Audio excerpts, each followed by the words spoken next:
Hi everyone, my name is Gwen, I'm the creator of this channel. Welcome! With me you can find cosmetic and cold process soap recipes and candle making process. Today I'm making a Wax Chantilly candle. I searched for a good translation, but I'm not sure it's the right one. It's just meringue without the base, just chantilly. I tried to make a nice effect with some blue liquid wax in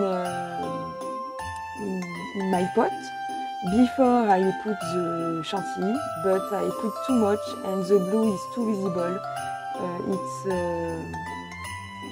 It's not the effect I was looking for. For its scent, I'm using Magic Potion Fragrance Oil. It's sweet, unisex and magical, really magical. You can find my recipe in the description box. If you want to see similar recipe, you can find what you're looking for in my previous videos. I hope you enjoyed this one. You can find me here on Instagram, Facebook and TikTok if you have any question for me.